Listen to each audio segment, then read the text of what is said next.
So you think you can handle all your IT yourself?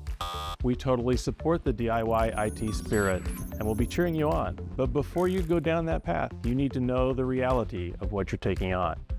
Yes, you can set everything up yourself, and there will be plenty of great resources out there to help you along the way.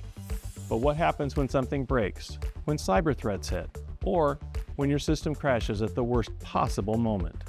That's when things start getting expensive. Every hour of downtime, that's lost revenue. And let's be honest, Googling how to fix IT issues probably isn't the best strategy. That's where managed services provider can be really helpful. An MSP isn't just a fix-it team. They prevent problems before they happen. Keep your business secure and make sure you're always up and running. Plus, they stay on top of the latest security threats so you don't have to. Running a business is hard enough. Why make IT another full-time job? Let's talk about how we can take that stress off your plate.